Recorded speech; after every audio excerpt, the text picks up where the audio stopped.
Howdy, my friend. I hope this finds you well. This video is going to be about legacy. And I think some people look at legacy and go, oh yeah, it's just woo-woo stuff, whatever. I'd like you to hear me out for a second, if you will. I think there's two main trains of thought when it comes to legacy.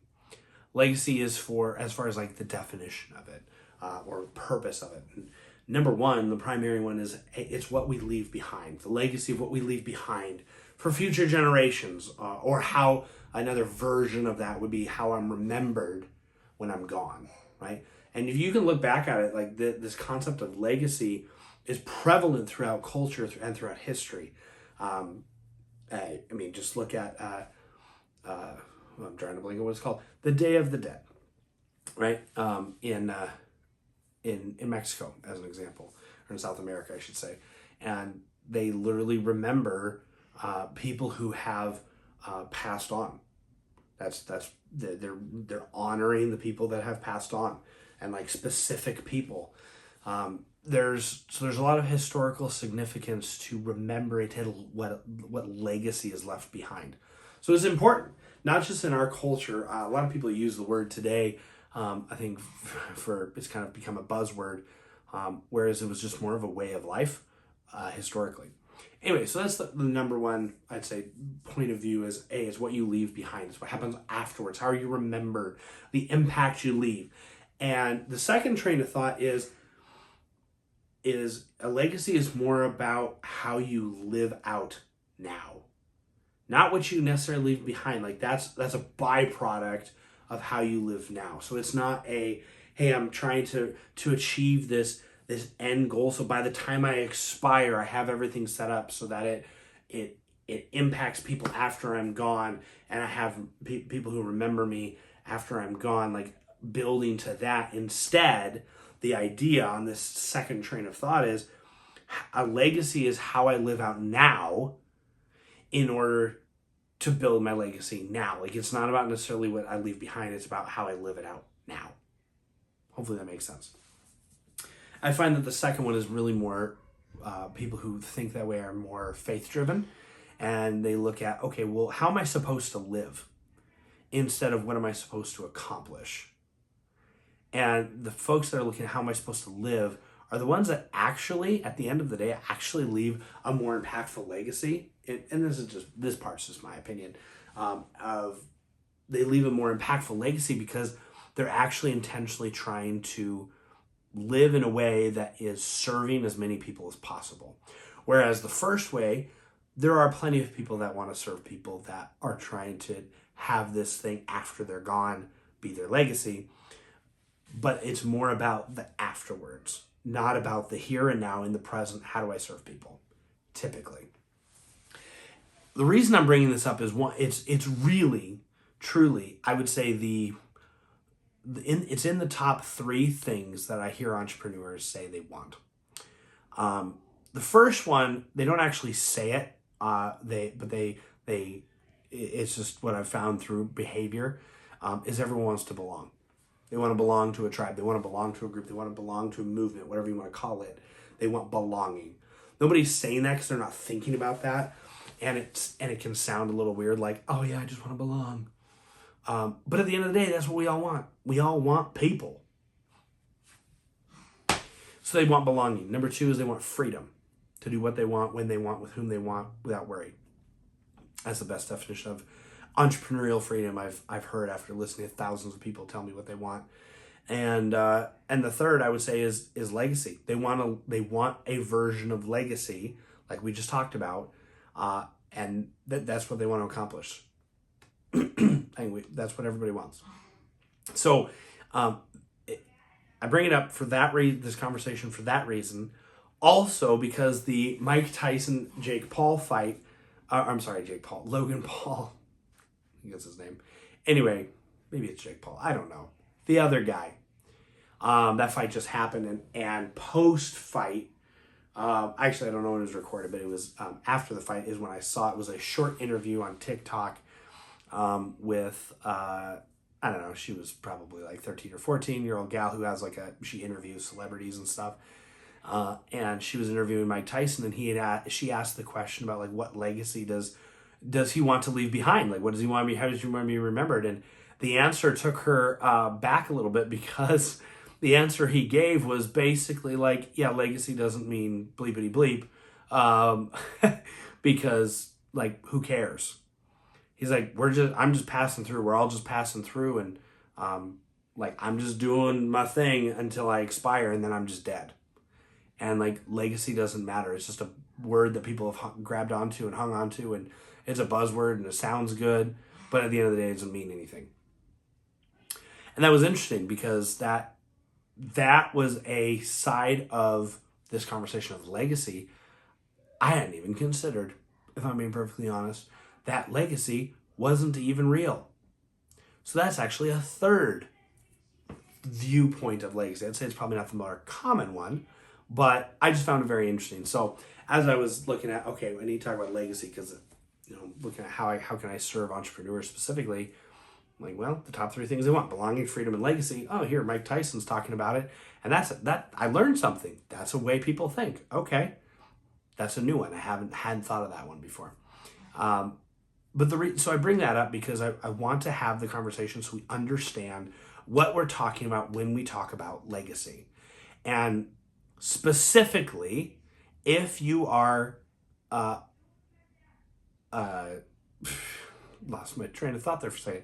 If you specifically are a Christ follower, you know that you're supposed to live in a specific way. You're supposed to live different than the rest, right?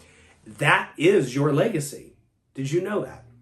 Did you know that is actually living out your legacy now, because you are called to serve people, and that is the legacy you get to leave? So my argument here is that I don't agree with Mike. I don't agree with Mike Tyson on the sense of legacy doesn't matter. I think certain interpretations of legacy don't matter, because they're hollow. But the type of I want to be remembered because I donated $1 million to a hospital. Like, there's nothing wrong with doing that. But if you're doing it just to be remembered, it's kind of hollow. Like, your name just goes up on a plaque and people read the name and, oh, it's the Bob Smith Jane Doe Hospital. Like, cool, that person did something and made a bunch of money or inherited it or whatever, and then they donated here, and now we get that's cool. But they don't know there's no actual real legacy there, because nobody knows who you are. So if you're hoping I want to be remembered, nobody knows who you are in that example, right? So I think there can be hollow reasons for legacy, and I would agree with Mike on that. That's kind of pointless. But what seems to be a more worthwhile legacy is, how do I live out my legacy now? How do I live out my legacy through the rest of my life? And whatever happens, happens. One of the things he said in the interview was, yeah, I don't care I won't be here to see what happens afterwards, so why would I worry about it? And I know where he was coming from on that. To kind of change that a little bit, the impact and the ripple effect, I won't be able to see it afterwards because I won't be here. But I hope it's a good one. But why don't I try and live out my legacy now and see as much of the ripple effect that I can, see how much of a ripple effect I can make now before I expire? Doesn't that sound better? Maybe that's selfish. Maybe that's selfish. I want to see the impact I can make on others before I die. That would give me kind of an idea of the legacy I'm leaving behind after I'm dead. So if that's something that bothers me, I have as much of an answer as I'm going to get. But it requires you taking action and living it out on a daily, weekly, monthly, yearly, lifelong basis. You have to live it out in order to have the legacy. And the thing that kills me is that, especially in the entrepreneurial world, the entrepreneurial communities, people are like, I want freedom, and I want to leave a legacy, and they get so caught up on attaching money to their freedom and attaching money to their legacy. Now, is money required for freedom? In our day and age, yeah, I would say some element of money is required. It is a part of the freedom formula, but it isn't the thing. It is not the first thing. And it isn't even the second thing. It's the third. Freedom is, like I said, I want to do what I want, when I want, with whom I want, without worry. The key being there is without worry, because really what that's alluding to is peace. And peace, pursuing a life of peace, actually comes before, in the hierarchy of things, is actually more important than making money. You can agree or disagree, but that's what I've seen and experienced. So when we're pursuing, entrepreneurs are pursuing freedom and they're pursuing legacy, what kills me is that they're all attaching dollar values to their freedom and to their legacy, and that's the end all be all. Like, it's important to attach values for goals' sake, for setting goals and to know like what markers you're trying to hit, sure. But if that's the end all be all, then we're just idolizing money. Well, that doesn't make any sense. That is definitely not what we're called to do. So it kills me, and it just eats at me when I see, I want to leave a legacy so that my family doesn't have to suffer. Boo-boo, your family gonna suffer in some way, shape, or form. Nobody gets out of this life without some element of pain and suffering. They just don't. What you can do, though, is you can leave a legacy behind that is birthed out of your example today, now, this week, this month, the rest of the year, the rest of your life. You show them how to live. You raise your kids up in the way they should go so that they will not stray from the path. Right? Leaving a legacy is more about leaving a good, solid foundation, morally, ethically, spiritually, than it is financially. That's a big piece of it. Don't get me wrong. Like I said, it's a part of the formula for freedom. But it doesn't live and die by money. It is so much bigger than that and so much more important. And you don't have to wait to live your legacy out. You don't have to wait to accomplish something so that it's left for the next generation. You're doing it now, whether you realize it or not. You are leaving a legacy. You are building your legacy now in how you behave and how you act, the attitude that you take. How you are behaving is affecting and cultivating, crafting your legacy now. So if you want a good legacy, you need to be aware of that. If you want to leave something for the next generation, you got to be aware of that, because it ain't about the millions of dollars that you're hoping to have at the time you die. Because the reality is you might die tomorrow. And I know that may sound cliche, but it's true. That's why cliches are cliches, because they're usually the more cheesy a cliche is, the more true it is. It's a conversation for another time. But you get my point. Your legacy is lived out. It is not some final destination or final accomplishment after you die, post-mortem. It's now. So my encouragement to you would be to recognize that and to evaluate, what is it that I'm doing now? What that is crafting, that is influencing the legacy that I'm living out. I talk a lot about values and priorities. What are you valuing and what are you prioritizing? I value God, Luke. Cool. When was the last time you went to church? When was the last time you read your Bible? When was the last time you prayed? When was the last time you prayed for somebody else? Oh, I value my family. Cool. When's the last time you spent? Oh, I spend time with them every week. Great. When was the last time you were present and the phone was put away? Not sitting on the table, not sitting next to you. Maybe not even in your pocket, but like the other room. Try that.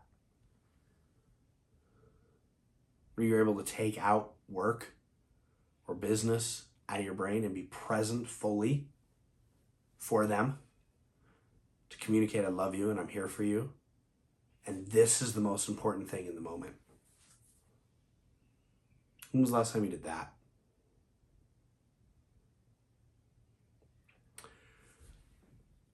I encourage you. Evaluate. What are you doing right now that has an impact on your legacy? If you've got kids, pretty much everything you do is directly impacting your legacy because they be watching. They be watching. So, evaluate, take a look at what impacts it. Look at your values. Look at your priorities, what you prioritize. See where you need to change. Where do you need to grow?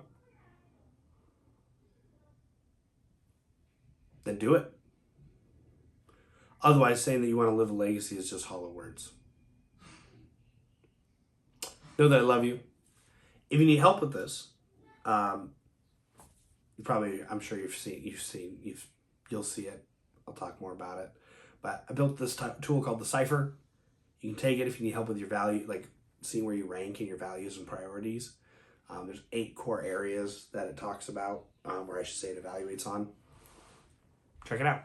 It's free. I'll include the link and you can watch it. Watch it. You can take it and use the information and the score or not. It's up to you.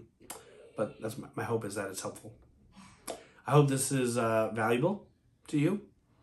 And I look forward to connecting with you in some way, shape, or form if we haven't already. I will see you hopefully on the next video.